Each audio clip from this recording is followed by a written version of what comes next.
Hello, good morning. Praise the Lord. இன்றைக்கும் உங்களை பார்க்க ரொம்ப சந்தோஷம். கர்த்தர் நல்லவர், அவர் மாறாதவர். இன்றைக்கும் உங்கள் வாழ்க்கையில் அற்புதங்களை செய்கிற தேவனாக இருக்கிறார். அவர் உங்களை விட்டு விலகாத தேவன், உங்களோடு கூட பிரயாணம் செய்கிறவர். அவருடைய எல்லா நன்மைகளையும் உங்களுக்கு தந்து ஆசீர்வதித்து உங்களை உயர்ந்த இடத்துல கொண்டு போய் வைக்கிறது தான் தேவனுடைய திட்டம். இன்றைக்கும் தேவனுடைய திட்டம் உங்கள் வாழ்க்கையில் செயல்படும்படிக்கு ஒரு நல்ல நாளை ஆண்டவர் கொடுத்திருக்கிறார். சங்கீதம் 30 வசனத்தில் எப்படி படிக்கிறோம்? அவருடைய கோபம் ஒரு நிமிஷம், அவருடைய தயவோ நீடிய வாழ்வு. சாயங்காலத்தில் அழுகை தங்கும், விடியற் காலத்திலே களிப்புண்டாகும். தேவனுடைய தயவு உங்கள் வாழ்க்கையில் தங்கி இருக்கும். தேவனுடைய தயவை குறித்து சொல்லுகிற வசனம் தான் இந்த வசனம். உங்கள் வாழ்க்கையில் தேவனுடைய தயவு என்பது நிரந்தரமானது. நீங்கள் பார்க்கிற சூழ்நிலைகள், சவால்கள், பிரச்சனைகள், வியாதிகள், பலவீனங்கள், ஒவ்வொரு நாளும் நீங்கள் எதிர்கொள்கிற எந்த சூழ்நிலையாக இருந்தாலும் எல்லாமே தற்காலிகமானது தான். ஆனால் தேவனுடைய தயவு, தேவனுடைய அன்பு, இரக்கம், கிருபை எல்லாம் நிரந்தரமானது. அவைகள் நித்தியமாய் உங்கள் வாழ்க்கையில் இருக்க போகிறது. சாயங்காலத்திலே அழுகை தங்கும், விடியற் காலத்திலே களிப்புண்டாகும் அப்படின்னு சொல்லப்பட்டிருக்கு.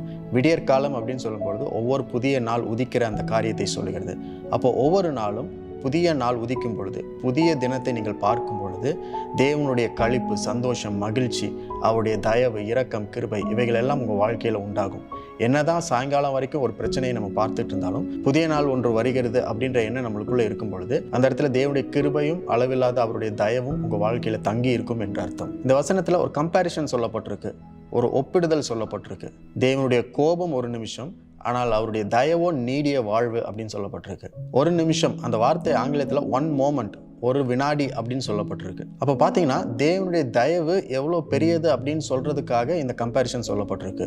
ஒரு செகண்ட் எங்கே இருக்குது, நித்திய வாழ்வு, நீடிய வாழ்வு எவ்வளோ பெருசாக இருக்குது. அப்போ அந்த அளவுக்கு தான் தேவனுடைய தயவு உங்கள் வாழ்க்கையில் இருக்குது என்ற அர்த்தம். அப்போ அந்த அளவுக்கு தான் உங்கள் பிரச்சனையோட நீட்டமும் இருக்கிறது. நீங்கள் பார்க்குற எந்த சூழ்நிலையாக இருந்தாலும் அது ஒரு நிமிஷத்தை போல, ஒரு வினாடியை போல, ஒரு மோமெண்ட்டில் அது மாறிடும்.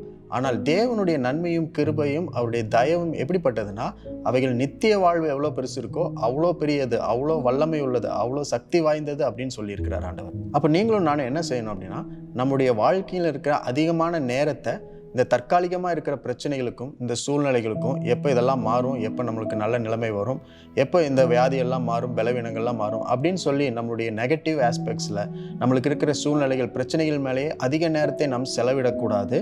அதற்கு மாறாக நீடிய வாழ்வை தருகிற நித்தியமாய் இருக்கிற தேவ தயவு, கிருபை, அன்பு இவைகளை நினைச்சு நம்ம ஆண்டவருக்கு நன்றி சொல்லிக் கொண்டே இருக்கணும். Do not waste most of your time on the things that's not gonna last long.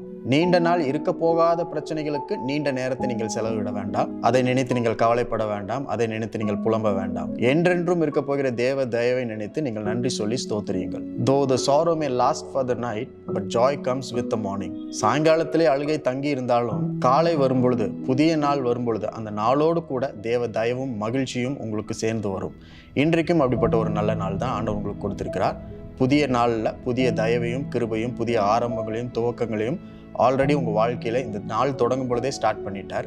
அதனால் நீங்கள் எதை குறித்தும் கவலைப்பட வேண்டாம். இந்த நாள் முழுவதும் தேவனுடைய தயவு உங்கள் வாழ்க்கையில் தங்கி இருக்கும். அந்த தயவில் நீங்கள் தங்கி இருங்கள்.